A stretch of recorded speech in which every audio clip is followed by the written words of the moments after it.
Olá, meu nome é Paulo César Rodrigues, eu sou juiz federal na segunda região, especificamente aqui na seção judiciária do Rio de Janeiro. Esse é o curso gratuito de assuntos dominantes nos concursos para a magistratura em geral, e o objetivo dessas aulas é refletir e compartilhar reflexões um pouco mais profundas sobre os temas. Eu, particularmente, pretendo compartilhar algumas reflexões sobre um instituto do direito privado, do direito civil, mas um instituto que é trabalhado em vários outros domínios do conhecimento jurídico, e acho que isso é a grande vantagem que se pode ter no concurso quando se está em preparação para o concurso, é dominar determinados institutos a partir de múltiplas perspectivas, portanto, de percepções, inclusive de outros ramos do direito, e isso faz com que a gente tenha uma visão holística, geral, de cima, e que nos permite, inclusive, responder perguntas de outros domínios que não aquele em que preponderantemente inserido no instituto, e isso faz com que a gente, então, tenha uma performance, um desempenho melhor do que teríamos se compartimentalizássemos esse estudo em departamentos estanques, portanto, encerrando toda a nossa compreensão sobre determinados assuntos com um determinado olhar e com uma determinada perspectiva. Mas esse curso, então, da Verbo Jurídico, permite que a gente faça esse compartilhamento de ideias, digamos assim, e isso para que nós tenhamos uma aula em alto nível para preparação para concursos que são concursos de alto nível, os concursos para magistratura. Eu mesmo já tive, além de ter, evidentemente, passado no concurso para juiz federal, já tive a oportunidade de examinar em dois concursos para a magistratura federal aqui da minha região, da segunda região, seguidos, o 15º e 16º concurso para ingresso na magistratura federal pela segunda região. Então, gostaria de compartilhar essas ideias. Esse curso de assuntos dominantes para concursos da magistratura é um curso gratuito, mas os inscritos nesse curso que vierem a efetivar a sua matrícula terão mais 6 meses de acesso às aulas do curso, que totaliza 2 anos de acesso a essas aulas. Então, eu vou começar a compartilhar com os senhores algumas reflexões sobre o Instituto do Contrato. O Instituto do Contrato é um instituto fundamental do direito. O contrato é, desde sempre, talvez a base do direito privado, mas também é, sem dúvida nenhuma, um importante instituto do direito público. A própria ideia de equilíbrio, que é uma ideia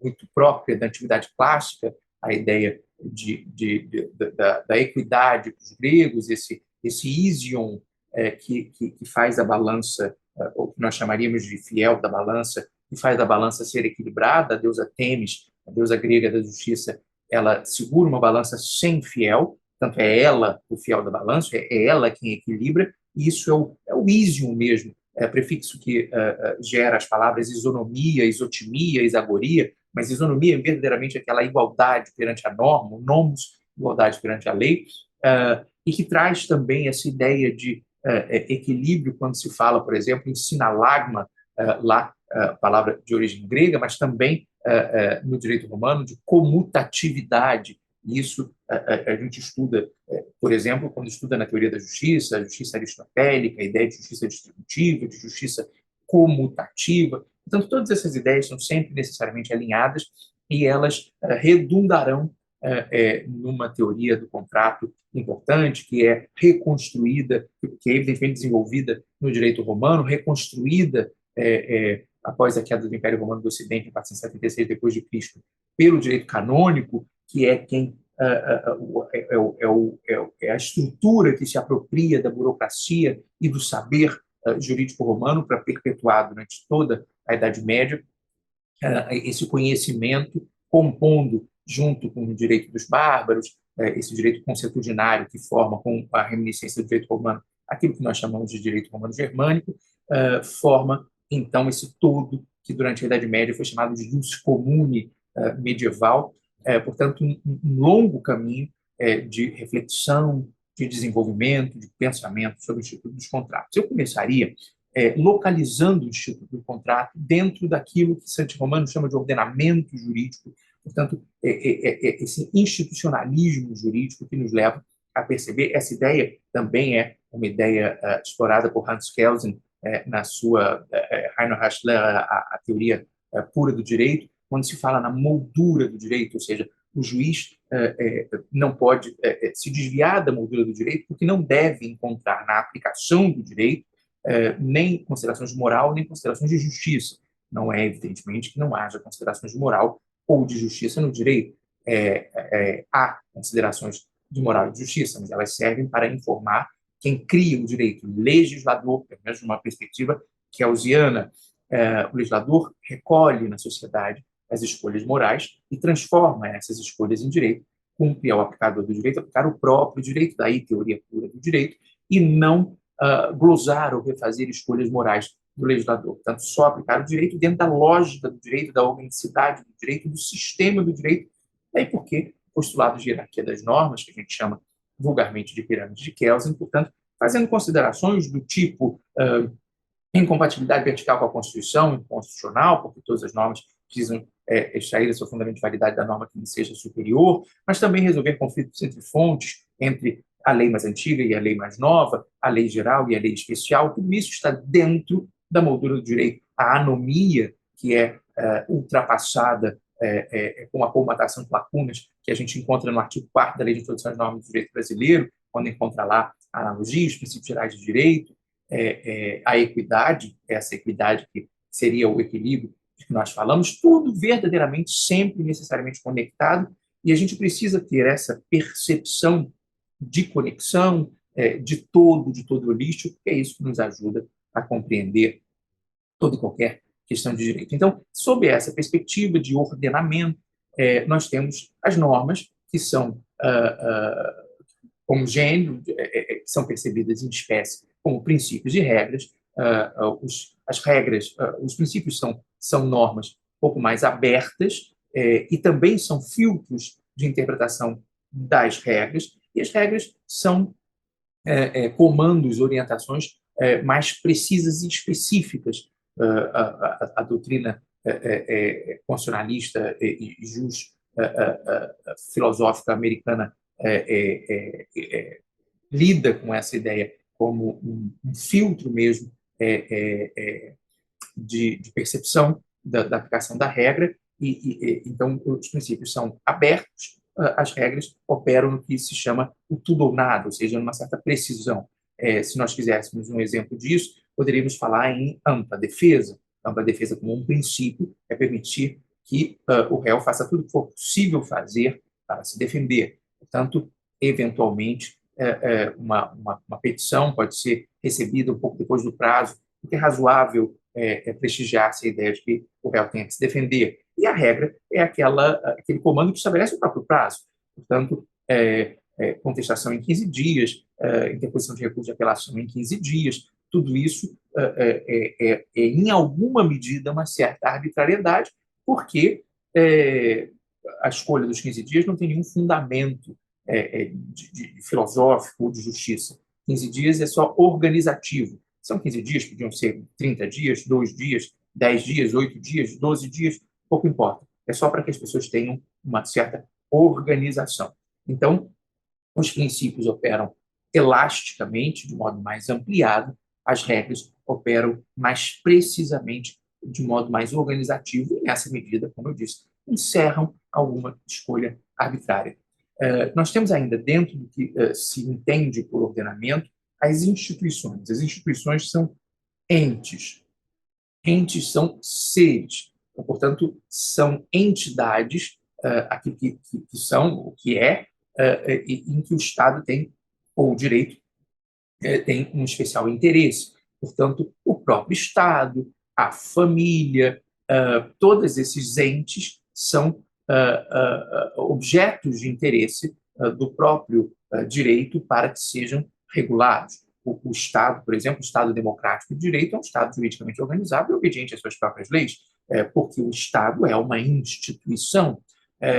Essa percepção de que deva ser assim a perspectiva do Estado a partir do direito, um Estado juridicamente organizado, obediente às suas próprias leis, com participação popular, democracia, direito de votar, ser votado, tomar parte do plebiscito ou referendo, ajuizar a ação popular, que é uma expressão dos direitos políticos, portanto, da cidadania, ao princípio republicano, a ausência de privilégios, transitoriedade do poder, alternância do poder, responsabilidade do governante, afasta aqueles brocados da irresponsabilidade do governante, the king can do no wrong, le roi ne peut pas faire mal, tudo aquilo que se desconstruiu com a queda do antigo regime, mas também e, sobretudo, a primazia dos direitos fundamentais. Isso é um Estado democrático de direito. Mas há outros entes os quais o Estado tem especial atenção. A família é um ente no qual o Estado tem especial atenção, seja pela proteção constitucional, seja pelas múltiplas possibilidades de construção dessa percepção, tanto aquelas que a gente encontra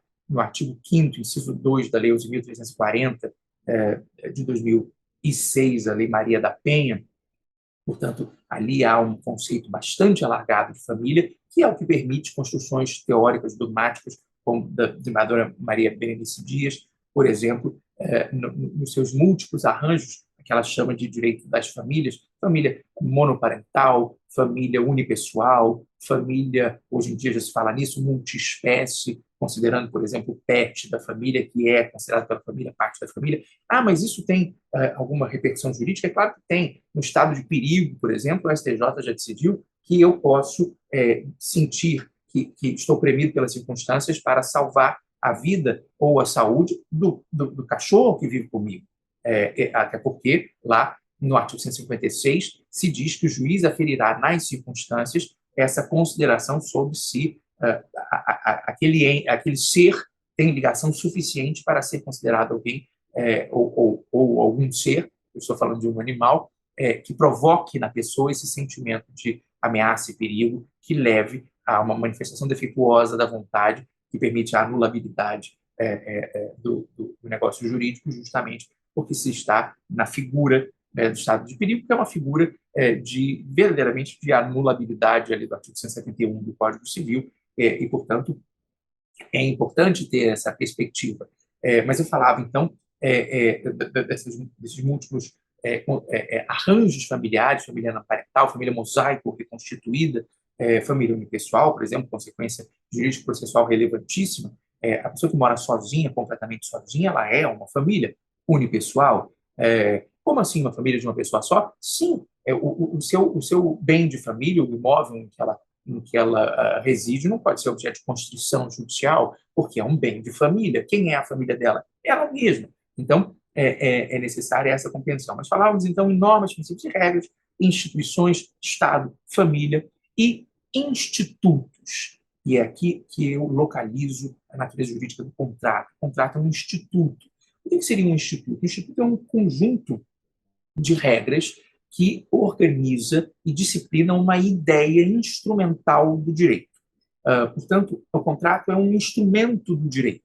É um instrumento dogmaticamente construído através dos tempos e que opera ou permite a operação do direito. Um acordo de vontade e uma administração de interesses por meio do acordo de vontade.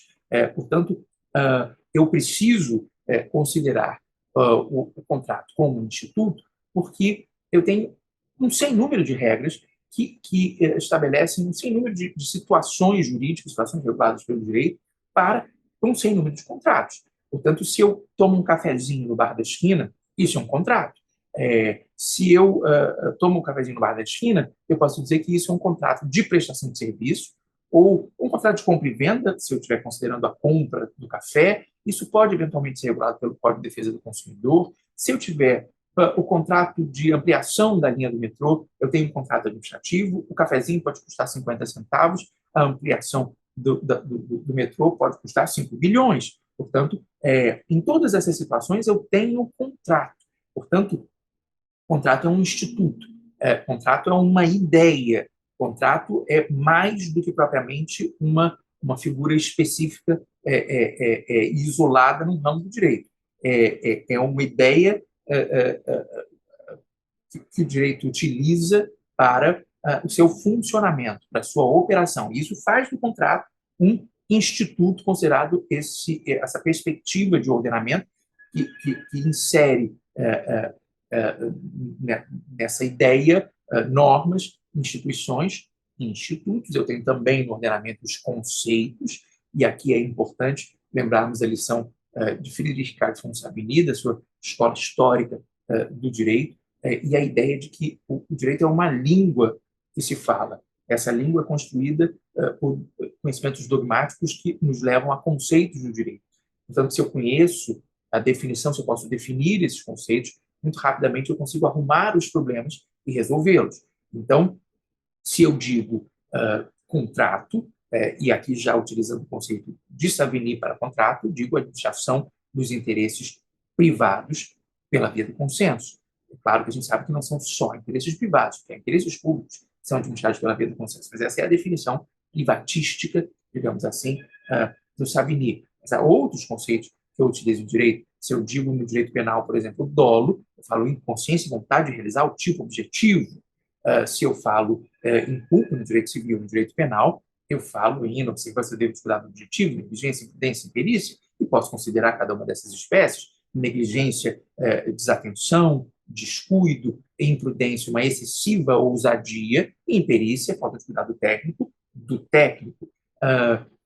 Sem número de posse. A posse é uma detenção qualificada pelo direito, portanto, cautela é a garantia do resultado útil do processo. Eu sempre preciso definir situações no direito para que eu possa entender, organizar e resolver os problemas do direito. O direito é construído para a solução de questões. Quando as coisas funcionam, o direito não atua. O direito atua para resolver aquilo que não funcionou, aquilo que Niklas Luhmann chamará de decidibilidade. Niklas Luhmann, um sociólogo alemão do século XX, o que cria e nos auxilia com a ideia de autopoiese do direito, que é uma vertente da teoria dos sistemas. O direito é um sistema, portanto, ele cria as suas ferramentas e trabalha com as ferramentas que cria, portanto, nem sempre as percepções do direito coincidem com as percepções da vida. Geralmente coincidem. É bom que coincidam, mas não obrigatoriamente coincidem. Portanto, eu posso dizer que a hipoteca é a garantia que recai sobre um bem imóvel e ainda assim hipotecar um avião. Um avião é necessariamente um bem que não pode ser considerado um imóvel, mas juridicamente é um imóvel para fins de direitos reais de garantia. Portanto, o direito trabalha com as suas ferramentas. Uma discussão relevantíssima é a do direito da personalidade. O Código Civil brasileiro diz lá, no artigo 2º, que se adquire a personalidade, a aptidão para exercer direitos, contrair obrigações, no nascimento com vida, usando a teoria natalista. Portanto, se eu não nascer com vida, é a razão de ser daquele exame da dosimetria hidrostática de Galeno, saber se nasceu com vida ou não, para saber as consequências jurídicas que disso decorrem. Se eu não nasci com vida, eu não tenho personalidade. Não quer dizer que eu não seja considerado um ser humano, não quer dizer que eu não seja considerado vida. Eu sou considerado vida no ventre da minha mãe, eu sou considerado um ser humano no ventre da minha mãe. Se eu nascer com vida, eu também serei considerado pelo direito uma pessoa, mas se eu nascer com vida, eu serei considerado um ser humano, uma vida que se encerrou no momento que nasceu ou que já havia se encerrado dentro do útero e que foi expelida já sem vida. Portanto, essa ideia é uma ideia autopoética. A personalidade é um atributo do direito. Ser pessoa é uma classificação do direito. É claro que isso comporta um sem número de discussões. O próprio enunciado número 1 da primeira jornada do Conselho de Justiça Federal é um enunciado não vinculante que expande os direitos da personalidade para natimortos, o que me parece equivocado, mas foi a conclusão que se chegou naquele momento, e é preciso que a gente saiba disso, isso é importante para concursos públicos, portanto, o direito ao nome, direito à sepultura e todas essas questões. Então, temos normas, temos instituições, temos institutos, temos conceitos, e é importante que a gente tenha os conceitos, temos valores, justiça e segurança. E isso informa, por exemplo, a ideia de equidade, que é uma ideia de justiça, mas isso informa também a coisa julgada, a coisa soberanamente julgada, que são ideias de segurança. O direito também é segurança. E isso é um pouco o fundamento lá do common law, quando o precedente, eventualmente, até quando se percebe que o precedente deva ser mudado, não se faz ainda um overruling, porque se decide que ainda é necessário manter aquilo que foi decidido. Muitas vezes se mantém ainda o que foi decidido, ainda que se pense que é possível, no momento futuro, ultrapassar o precedente, porque aquilo estabiliza as relações jurídicas, porque é uma questão de segurança jurídica. A coisa julgada no Brasil, a flexibilização da coisa julgada, a coisa julgada inconstitucional, são todas situações que lidam com essa ideia do valor de segurança, e no final do dia, o valor de segurança não é nem maior nem menor que o valor de justiça. É mais um valor da própria operação do direito. Então, falamos sobre esse conceito importante, interessante do Savigny, vamos voltar a ele, a administração dos interesses privados pela via do consenso. Isso é um contrato. Qual é a natureza jurídica do contrato? O contrato é um negócio jurídico. Portanto, aqui é importante a gente fazer um caminho que nos leva à localização do contrato, à localização teórica do contrato. Vamos partir por esse caminho de uma ideia fundante do direito, que é a ideia de fato jurídico. Fato jurídico é um fato natural ou humano de ter como consequências jurídicas. Esses fatos podem ser naturais, nascimento, morte. A morte, por exemplo, é um fato jurídico muito impactante, porque o direito sucessório abre a sucessão, no direito administrativo faz com que o cargo fique vago, que eu tenha que pensionar o cônjuge do servidor, portanto, no direito penal é um fato crime, dependendo de ter sido alguém vítima ou não de um homicídio, portanto, há fatos naturais que são muito, muito, muito relevantes. Então, os fatos podem ser naturais ou humanos, e se deles decorre alguma consequência jurídica, serão chamados de fatos jurídicos. Os fatos humanos podem ou não ter uma manifestação de vontade, terão sempre vontade, se forem humanos. Podem ter ou não manifestação de vontade. Fatos humanos sem manifestação de vontade, com vontade, sem manifestação dessa vontade. A posse, por exemplo. A posse é um fato humano, tem vontade, porque a pessoa quer possuir.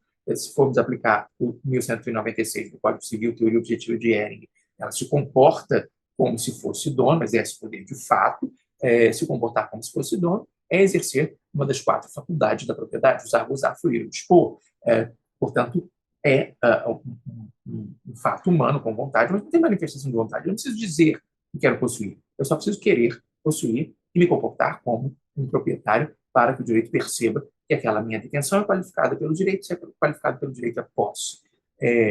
Há, evidentemente, quem diga que a posse é um direito, porque as posses podem ser transmitidas, e a gente, em tese, transmite direitos, não transmite fatos.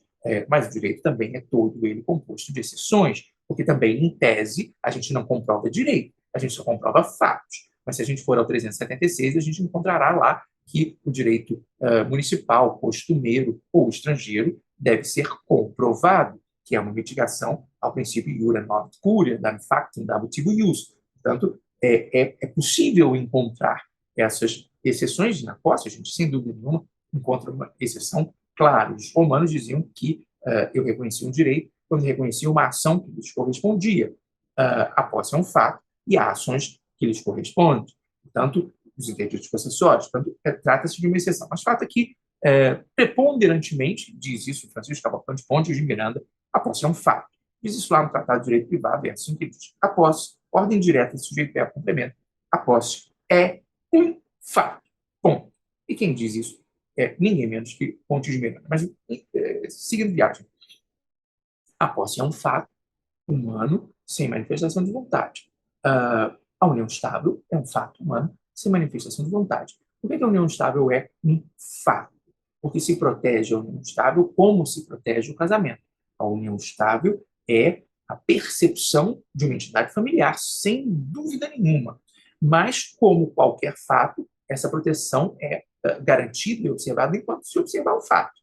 Quando não se observa mais o fato, proteção não há. Então, se alguém fica junto durante 10 anos e já não está junto há 2 meses, se um dos companheiros morre, o outro não tem direito à sua pensão por morte. E por que não tem direito à sua pensão por morte? Porque não estava junto quando morreu. Esse fato não é observável. E se fossem casados? Se fossem casados, eu não consideraria esses 2 meses uma separação de fato, muito provavelmente. E a lei fala em separação de fato por 2 anos. Portanto, o vínculo matrimonial ainda seria rígido e, portanto, haveria negócio jurídico sui generis, é uma expressão do Clóvis Bevilacqua, ainda tem o vínculo matrimonial que confere o direito à percepção da pensão por morte, por exemplo. Então, há alguma diferença, embora o Supremo já tenha decidido que companheiros e cônjuges herdam da mesma maneira, ao contrário do que diz o Código Civil na sua textualidade e na sua literalidade, mas o fato é que, sem trocadilho, o fato é que a união estável continua sendo um fato importante, relevante, que seja proteção do Estado, mas proteção do Estado na condição do fato. A gente estuda direito de família, a gente percebe lá a ideia de que a sociedade conjugal, que é aquele feixe de obrigações e direitos, que envolve a mútua assistência, o dever de fidelidade, a coabitação, isso pode ser desfeito sem que se desfaça o matrimônio. O matrimônio é um vínculo que só se desfaz com a morte ou com o divórcio. Portanto, ainda sem divórcio ou morte, há o desfazimento da sociedade conjugal sem o desfazimento do vínculo matrimonial. Isso são 2 exemplos de fatos humanos sem manifestação de vontade. Ninguém diz para a pessoa com quem tem uma união estável assim, vamos fazer uma união estável? As pessoas, quando percebem, já estão em união estável, namoram, passam o final de semana juntas, alguém vai morar na casa de outra pessoa, e quando percebem, já tem uma união estável relativamente duradoura, com aqueles requisitos, se exige tractus, nominatio, reputatio, portanto, vivem como se casados fossem. Alguém dirá, mas e a declaração de união estável? A declaração de união estável não é constitutiva da união estável, ela é declaração mesmo, ela é declaratória. Portanto, ela opera dali para trás, ela não opera dali para frente. Se eu tenho uma declaração de união estável de 2017 e já estou em 2022, eu não tenho nenhuma prova de que há união estável de 2017 e 2022. Eu tenho a prova de que até 2017, e pelo tempo que se diz na declaração, eu tenho união estável para trás, justamente porque ela é declaratória do que aconteceu e não é constitutiva do que acontecerá no futuro. E isso é uma consideração importante. Os fatos humanos podem ter manifestação de vontade. Quando eles têm manifestação de vontade sempre tem, nós já vimos isso, quando eles têm manifestação de vontade, eu já chamo esses fatos jurídicos humanos de outra coisa. Eles são atos jurídicos. E eu poderia conceituar os atos jurídicos como atos previstos na lei, no ordenamento jurídico, cujas consequências jurídicas também são previstas no ordenamento jurídico, que criam e modificam o estilo de direitos. Atos previstos na lei, cujas consequências jurídicas são previstas na lei, que criam, modificam ou extinguem direitos. E olha só que interessante. Isso é um ato regulado pelo direito ou um ato jurídico? Se eu disser que esse ato jurídico, ato previsto na lei, as consequências jurídicas são previstas na lei, que criam, modificam, extinguem direitos, for praticado por um agente da administração, eu já chamarei esse ato jurídico de ato administrativo. Então, essa conexão também é interessante. Vamos voltar um passinho para trás. Se nós estivéssemos falando dos fatos jurídicos, se eu disser que o fato jurídico está em praticar uma conduta que esteja prevista genérica e abstratamente numa lei tributária como uma hipótese de incidência, eu já chamarei esse fato jurídico de fato gerador. Se eu tiver a tratar de praticar uma conduta que seja prevista num tipo penal, um modelo de conduta proibida, tabstand fato espécie, se eu tiver praticado essa conduta, eu já chamarei esse fato crime. Portanto, o fato jurídico é jurídico mesmo, é um fato regulado pelo direito. Aqui, o ato jurídico pode transmudar-se, dependendo da mudança de perspectiva, num ato administrativo. Se eu tiver lá nos fatos jurídicos, como eu disse, a morte do servidor, eu tenho fato administrativo. A morte do servidor é fato administrativo, porque disso decorrem consequências jurídicas administrativas, como, por exemplo, o pensionamento do cônjuge sobrevivente, a abertura da vaga que era ocupada pelo servidor morto, e todas essas questões são relevantes. Mas o ato jurídico, então, é o fato jurídico humano com manifestação de vontade. Esse fato jurídico humano com manifestação de vontade pode ou não colher outra pessoa, tocar outra pessoa. Quando esse ato jurídico, que é um fato jurídico humano, com manifestação de vontade, colhe outra pessoa, eu já chamo isso de negócio jurídico. Já não é mais só um ato jurídico, é um negócio jurídico que já tem alguém do outro lado. Portanto, os negócios jurídicos podem ser bilaterais ou plurilaterais. Eles são negócios jurídicos porque eu já bilateralizei. Eu já colhi outra pessoa. Se ele for unilateral, é ato jurídico, não é negócio jurídico. E entre os negócios jurídicos, e essa classificação se dá pela quantidade de pessoas envolvidas, não pela perspectiva das obrigações, porque isso é um conceito que será pertinente para os contratos. Muito bem. Então, o negócio jurídico pode ser, dentro da classificação dos negócios jurídicos que são bilaterais por excelência, porque precisa de outras pessoas, ele pode ter a classificação de unilateral. Ou seja, é um negócio que envolve mais de uma pessoa, sempre necessariamente, senão é um negócio jurídico, e ele seria bilateral quando só tem uma manifestação de vontade. Ou seja, atinge mais de uma pessoa, mas só tem uma manifestação de vontade. Quando só tem uma manifestação de vontade, o negócio jurídico é unilateral. Exemplo clássico, testamento. Testamento é um negócio jurídico unilateral. Por quê? Porque toca outra pessoa, quem receberá a herança. É feito pelo autor da herança, ou seja, quem testou. Quem recebe essa herança pela via do testamento não precisa saber da existência do testamento. Não precisa concordar com o testamento. Portanto, é um negócio jurídico unilateral. Eu posso deixar a minha casa para José para depois da minha morte e não comunicar a José. E quando for aberta a sucessão com fato jurídico morte, alguém comunicará a José que ele é meu herdeiro testamentário, porque eu deixei para ele a minha casa. Pode ser que José não queira a minha casa.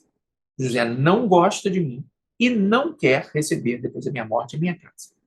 Ele pode rejeitar a minha casa? Claro que ele pode rejeitar a minha casa, mas o negócio jurídico terá sido perfeito e acabado. A deixa será perfeita e acabada. E olha que consequência jurídica interessante. Se José não quiser a minha casa, mas for insolvente, os seus credores podem receber a casa na medida em que isso seja o adimplemento das obrigações de José. É claro que não podem ficar com o todo, terão que devolver o resto, mas podem se ressarcir nos seus créditos, os créditos que têm com José, porque José deixa de ser insolvente, ou seja, há consequências jurídicas para isso. Então, o testamento é, por excelência, um negócio jurídico, porque toca outras pessoas, e unilateral, porque só eu manifestei a vontade de deixar a minha casa depois da minha morte para José. O direito civil tem uma curiosidade, porque ele regula a sua vida desde antes do seu nascimento. Artigo 2º do Código Civil, salvaguardados os direitos do nascituro. Portanto, já está regulando a sua vida desde antes do seu nascimento. Ele regula a sua vida para depois da sua morte. O direito civil está o tempo todo, todos os dias da sua vida.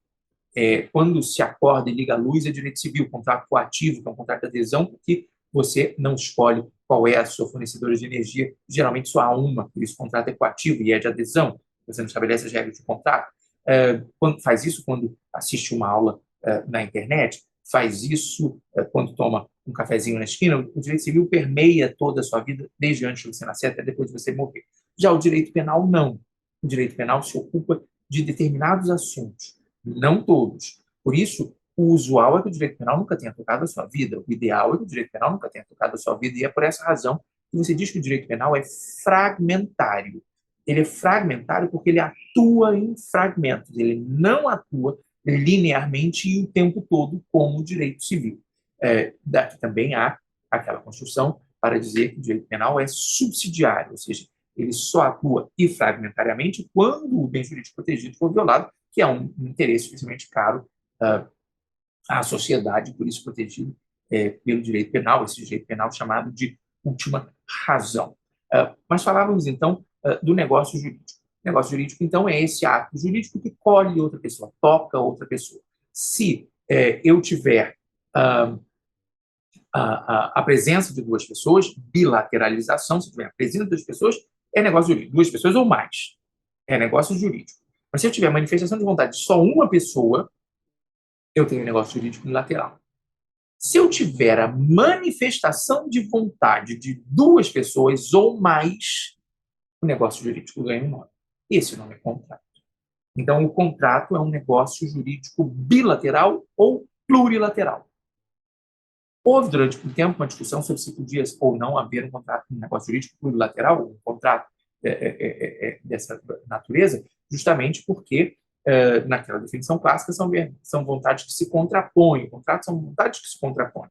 Mas, se eu tiver, por exemplo, uma sociedade por cota de responsabilidade limitada, que é uma sociedade dita contratual, ao contrário da sociedade de capitais, que é estatutária, não é contratual, eu tenho várias pessoas num caminho único.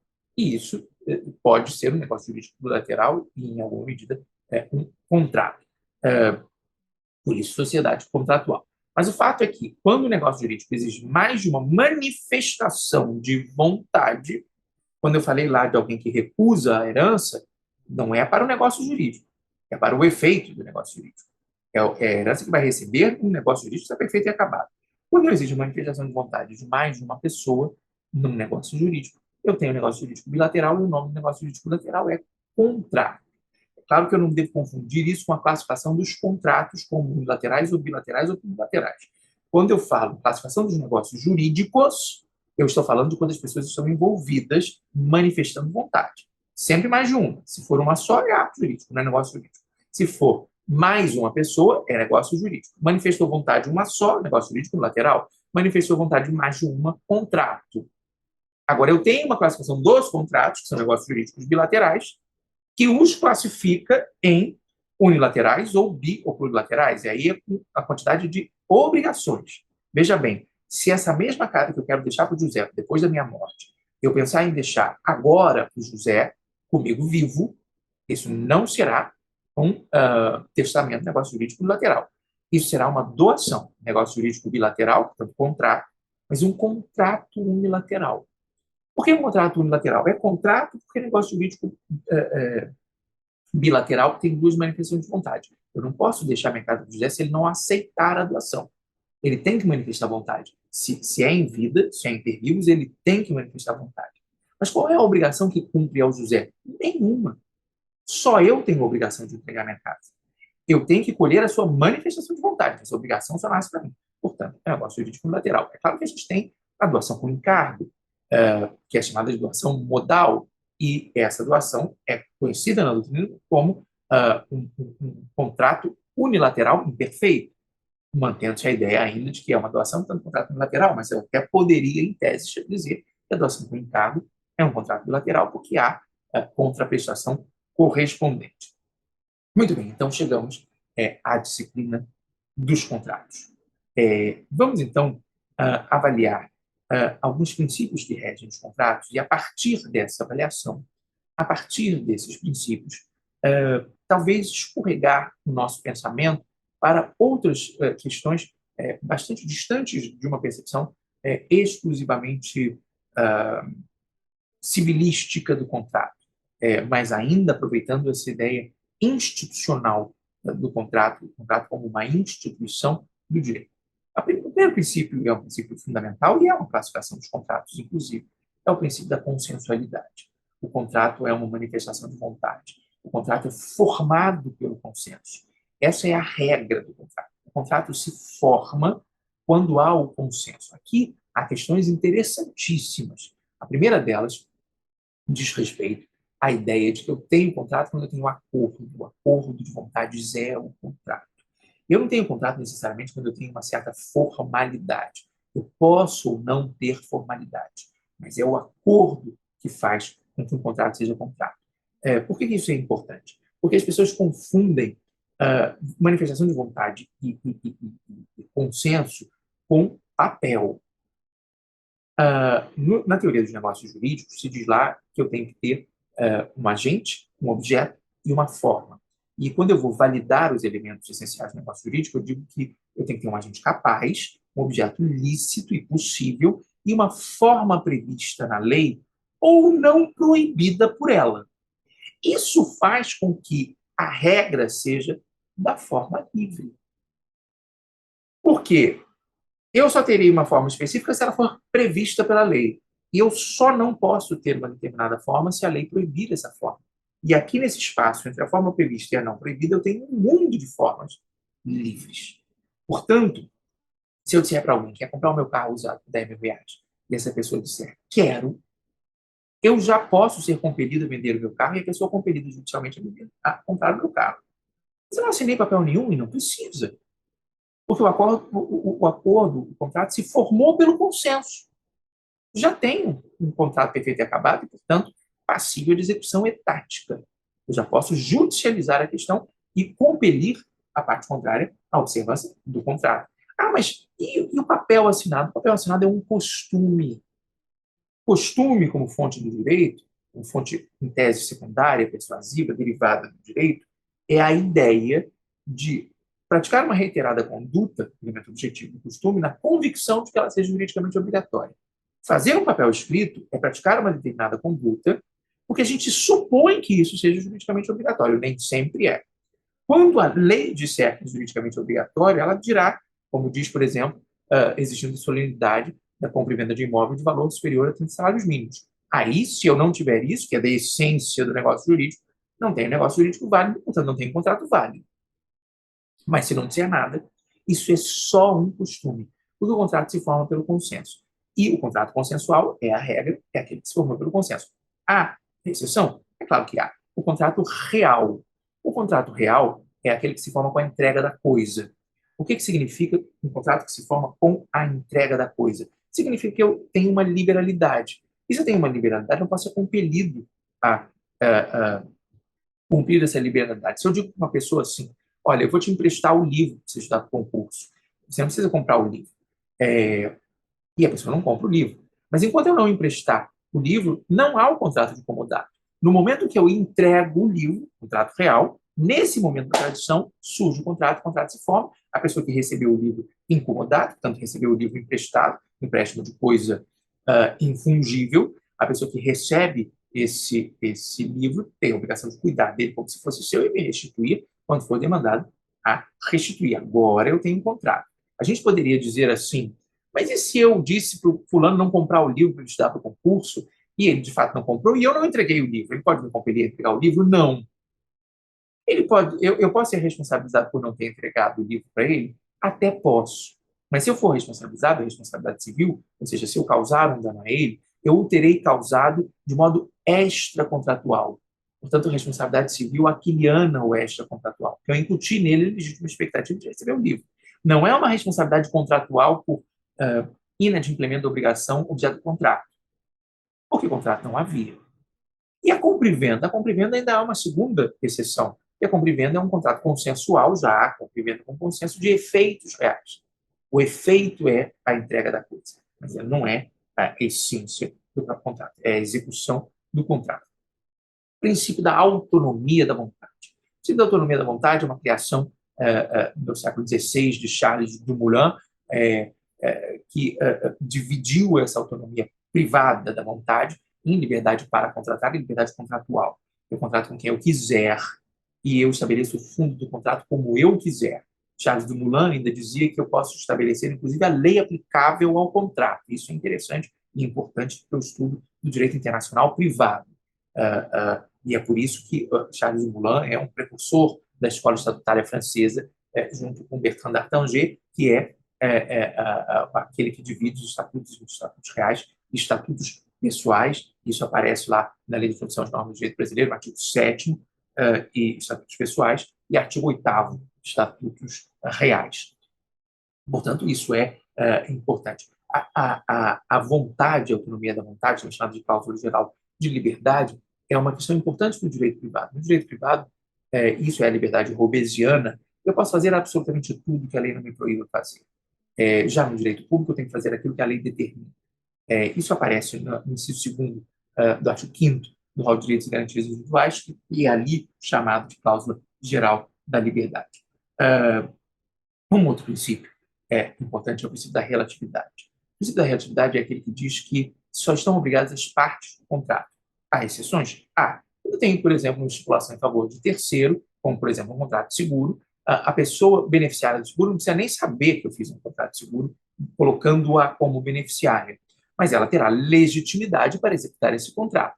Portanto, é uma mitigação do princípio da relatividade. Isso aparece no contrato com a pessoa a declarar, que é o direito potestativo de uma cessão da posição contratual, e potestativo, que é esse direito, espécie do gênero, direito subjetivo, que força a observação de uma situação jurídica sem a anuência do outro. Eu posso colocar uma pessoa na minha posição contratual, substituir alguém nessa aula sem que o outro concorde com isso.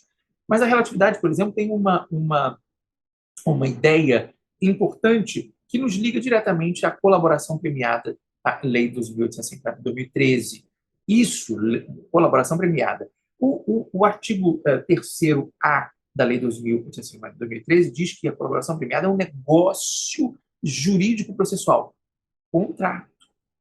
Com relação ao consenso e formação do contrato, nós sabemos que o contrato é formado com o acordo de vontade. O que se passa antes do acordo de vontade? As tratativas. São sondagens recíprocas. Quer comprar o meu carro? Não sei. Por quanto? Eu estou vendendo por 10 mil. Por 10 mil eu acho que eu não iria, não. Eu talvez comprasse por 8 mil se eu pudesse dividir em 2 vezes de 4. Alguém já se vinculou? Não. Quando alguém aceita a proposta, o contrato está perfeito e acabado. A proposta não pode ser leviana, então é que se transmite para os herdeiros. O herdeiro tem que observar a proposta feita pelo autor da herança e cumpri-la, inclusive, para que não haja uma proposta leviana. Isso é importante para o contrato como instituto. Portanto, a proposta vincula quem propôs, o proponente, e se aceita, formou o contrato.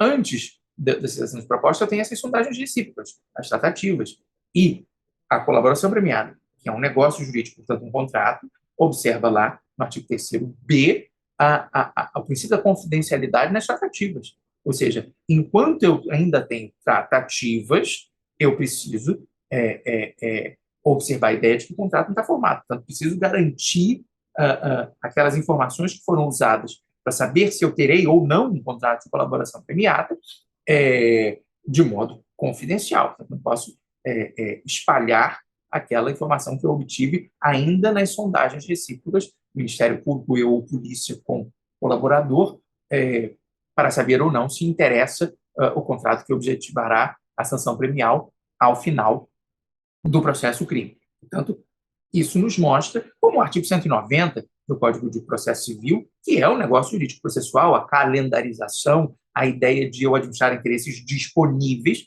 e o negócio jurídico processual tem que alcançar interesses disponíveis pela via do contrato no processo. A própria autocomposição é uma ideia de direito contratual. Eu tenho autocomposição por renúncia, portanto, eu desisto da minha pretensão, eu tenho por submissão, ou seja, eu me submeto à sua resistência, mas, eventualmente, eu tenho pela transação, 840 do Código Civil, contrato típico. A transação é a administração de interesses disponíveis pela cedência recíproca. Portanto, as pessoas contratam a solução desses problemas, e isso é um modo de autocomposição que leva no direito processual civil aquilo que a gente chama de multiportas, portanto, soluções que não são soluções jurisdicionais impostas pelo Estado naquela atividade. A jurisdição é uma atividade substitutiva da vontade das partes. É substitutiva da atividade das partes na execução e na cautela, mas no conhecimento, no acertamento, é substitutiva da vontade das partes. Então, eu tenho, por exemplo, a perspectiva contratual nisso. Eu tenho essa mesma perspectiva que falei da colaboração premiada na Lei 2.529 de 2011, a Lei do CAD, o artigo 85, compromisso de cessação, é negócio jurídico processual. Acordo de leniência é negócio jurídico. Compromisso de cessação, eu me comprometo a não fazer mais aquilo para não ser sancionado, como uma atividade anticoncorrencial, né? O CAD, que é um tribunal administrativo, ele preserva a livre concorrência, que é um fundamento da ordem econômica, que a gente encontra lá na Constituição Econômica, no artigo 170 da Constituição da República. E, portanto, eu tenho esses instrumentos negociais para dizer, não faça isso. Não persista nessa atividade anticoncorrencial que portanto, se afronta a perspectiva da livre concorrência, que é um fundamento da economia brasileira. Portanto, e é o que a gente considera direito econômico penal, que é aquela distinção entre o direito penal e econômico, o ramo do direito penal que cuida de crimes econômicos, crimes contra o sistema financeiro nacional, crimes contra o mercado de valores imobiliários, crimes contra a propriedade industrial, isso é direito penal e econômico. O direito econômico penal é um direito administrativo sancionador em matéria de direito econômico, então, infrações anticoncorrenciais. E a gente tem lá compromisso de cessação no 85 da Lei 12.529, acordo leniência no artigo 86 da Lei 12.529. Tudo isso é uma perspectiva negocial e, portanto, contratual. Falava eu, então, da relatividade. O Supremo Tribunal Federal já decidiu a esforço paradigmático pela teoria do ministro Dias Toffoli, 127.483, que a colaboração premiada é um negócio personalíssimo. Portanto, como regra, eu não tenho acesso aos termos da colaboração, eu só tenho acesso àquilo que se falou de mim. Isso se iniciar uma investigação. A segunda turma do Supremo Tribunal Federal mitiga um pouco essa ideia, estabelecendo dois requisitos, um positivo e um negativo, haver uma investigação, e negativo eu não ter tido acesso, e alguma aplicabilidade do enunciado 14 da súmula vinculante do Supremo, que é aquela que diz que eu posso ter acesso àquilo que foi produzido e não posso ter acesso àquilo que é diligências em andamento, que é uma repetição, em alguma medida, do que diz o artigo 7º do Estatuto da OAB, portanto, da lei que rege a atividade da advocacia. Mas tudo isso para dizer que, como regra, ainda se observa, a primeira turma ainda acompanha o precedente do plenário, no sentido de que não há legitimidade de terceiro. Por que não há legitimidade de terceiro? Porque isso é relatividade. Porque não é alcançado pelo acordo, é alcançado pelos efeitos de uma investigação que deriva do acordo. O acordo de regulação premiada é um meio de obtenção de prova. Ele não é em si prova, por isso que eu não posso em tese, não tenho legitimidade. Ele é só um negócio jurídico processual. Ele não é a prova. Por isso que eu não posso iniciar uma ação penal com acordo de colaboração premiada. Posso iniciar um inquérito, procedimento administrativo formal escrito de investigação. Posso. Com um acordo de colaboração, posso iniciar um inquérito, mas não uma ação penal. Justamente porque ele é meio de obtenção de prova, não é a prova em si. Tudo isso nos mostra como o contrato, como instituto, se espalha por todo o ordenamento jurídico. Os tratados são contratos. Hans Kelsen, o chamado Kelsen tardio, Hans Kelsen dos anos 1950, quando foi lecionar em Berkeley, nos Estados Unidos, direito internacional, transpôs o seu postulado daquelas normas com a sua Grundnorm, a norma fundamental, que era o fundamento de validade da Constituição, transpôs isso para o direito internacional com a cláusula pacta sunt servanda, a cláusula que diz que os contratos devem ser observados, o princípio da obrigatoriedade do pacto, para dizer que essa é a norma fundamental do direito internacional. E é por essa razão e não por outra, claro que sabemos que nos termos do artigo 38 do Estatuto da Corte Internacional de Justiça, que é o rol doutrinário, ou seja, estabelecido pela doutrina como rol das fontes do direito internacional, tratados, costume, princípios observados pelas nações civilizadas ou doutrina de jurisprudência não são hierarquicamente distintos, eles têm todos a mesma percepção hierárquica. Mas o fato é que os tratados eles surgem como contrato. O contrato 84.8 da Constituição da República, que é negociado pelo presidente da República ou por um plenipotenciário, geralmente um diplomata que executa política externa do país no exterior, com poderes concedidos pelo presidente da República, 84.8, portanto, negocia isso no plano internacional. Quando negocia no plano internacional, é necessário ter a chancela legislativa, 49.1 da Constituição, que está ali a primeira das competências do Congresso Nacional, estabelecida constitucionalmente, resolver definitivamente sobre tratados. O Congresso Nacional faz isso por meio de uma espécie normativa chamada decreto legislativo. Geralmente tem 2 artigos. Aprova o tratado e revoga as disposições em contrário. Isso é um ato-condição, sem o que o que ficou decidido contratualmente no tratado não adquire foros de abstração, generalidade, imperatividade, que são os predicados da lei. E aqui eu já começo a fazer entrar no ordenamento jurídico o tratado. Depois, o presidente da República ou o plenipotenciário pratica um ato de direito internacional público, que é a ratificação, é dizer, olha, eu obtive a chancela legislativa e vamos em frente. E depois o presidente da República no Brasil, 84.4, expede um decreto autônomo, esse decreto autônomo promulga e publica o tratado, e isso leva àquela discussão no Supremo sobre se nós somos monistas ou dualistas moderados, que é uma expressão utilizada pelo ministro Celso de Mello, da qual eu discordo, embora discordo respeitosamente, considerado da estatura do ministro Celso de Mello, mas, enfim, é uma ideia que se discute na doutrina. Tudo isso para mostrar o quanto a ideia dos contratos permeia todo o ordenamento. Ainda quando se nós falássemos, por exemplo, da extinção dos contratos, os contratos se extinguem por distintas espécies. Extinção é um gênero. Eu posso extinguir contratos por resolução, e a ideia da cláusula resolutiva, expressa ou tácita. Portanto, se alguém inadimplir a obrigação, o contrato está por isso resolvido, porque alguém inadimpliu a obrigação. Eu posso extinguir os contratos por rescisão, que é uma sanção contratual. Portanto, quando alguém descumpre uma imposição contratual, descumpre, não é inadimplir a obrigação, objeto do contrato. Por exemplo, aluguei o meu apartamento para alguém viver e a pessoa montou uma confecção no apartamento. Rescisão do contrato. Infração contratual. Portanto, essa é a consequência, é uma extinção do contrato. Mas eu também posso extinguir os contratos por resilição, manifestação de vontade. Se a resilição for bilateral, as pessoas não querem mais, ninguém inadimpliu. As pessoas não querem mais, ambas, eu tenho o distrato, que é uma resilição bilateral. Mas se alguém tiver um direito potestativo de extinguir o contrato, ou seja, uma espécie de direito subjetivo que encerra um poder, o poder de dizer não quero mais, é uma resilição unilateral. A resilição unilateral comporta 4 espécies. Eu posso ter uma revogação, num contrato de mandato, por exemplo, quando eu confiro poderes e eu os revogo, que é um contrato fiduciário, que envolve confiança.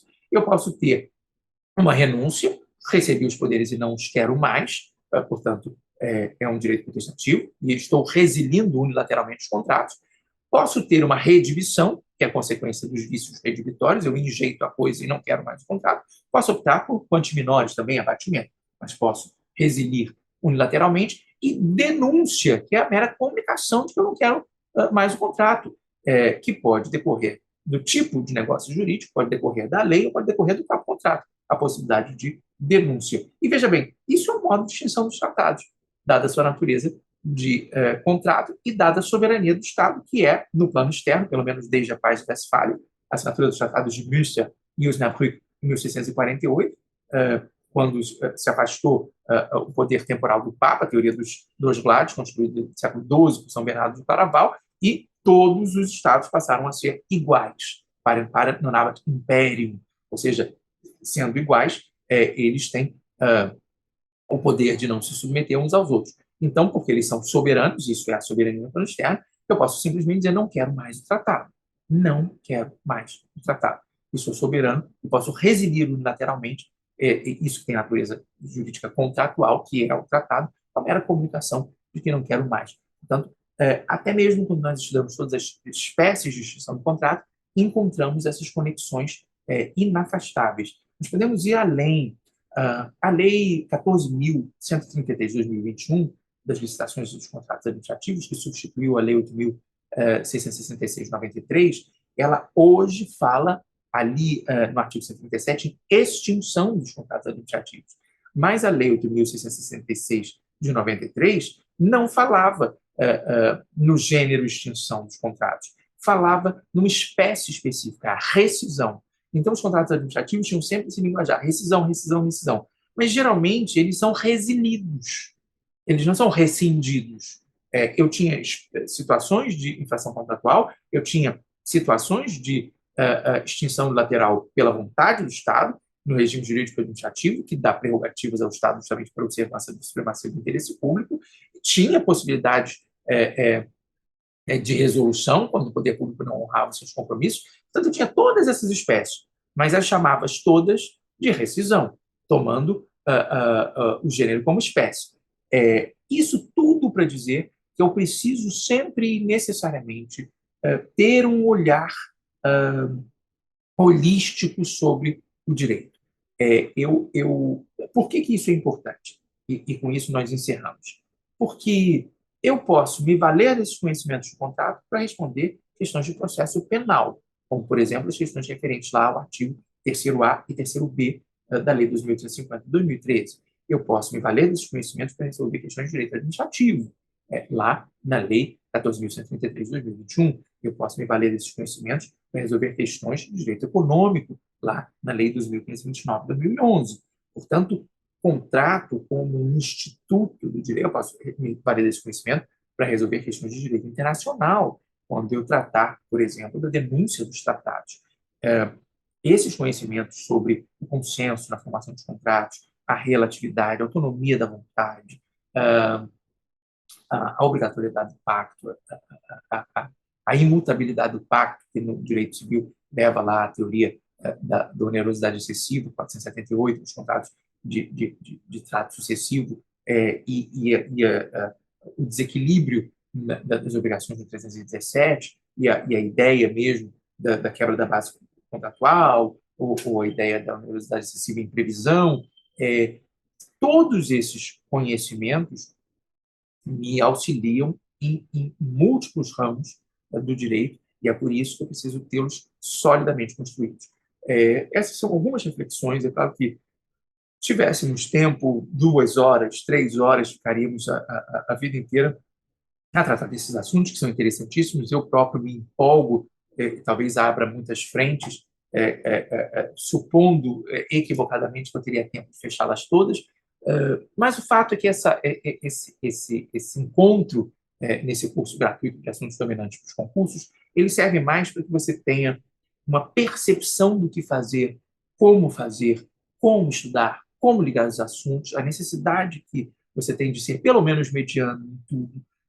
Ninguém passa em concurso sendo excelente em alguma coisa e péssimo em outra. É melhor que você não seja excelente em nada se você não for péssimo em nada. É melhor que você seja mediano. Se você for excelente em alguma coisa e ser mediano no resto, ótimo. Se você for péssimo em alguma coisa, vá logo dar seu jeito de não sê-lo, porque nós precisamos ter o examinador de processo penal, ele não quer saber se você é bom ou não em civil, e o examinador civil não quer saber a mesma coisa da sua performance em direito internacional, portanto, você precisa saber tudo com alguma proficiência. Espero que tenha contribuído, pelo menos, para incentivar o estudo. Repito, que nesse curso gratuito, aqueles que estão inscritos e se matricularem ganham mais 6 meses de acesso na verba jurídico, e, portanto, tem um total de 2 anos de acesso. Fico à disposição, tenho na verba um curso de Direito Civil, e geralmente trato de vários assuntos ao mesmo tempo, porque acredito nisso.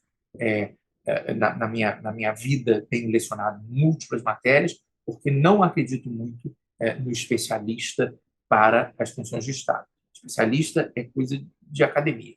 Na academia é importante que seja especialista, que construa conhecimento específico com profundidade. Na operação do direito é necessário que se conheça tudo. Desejo sorte, espero reencontrá-los, foi um prazer enorme e até uma próxima oportunidade.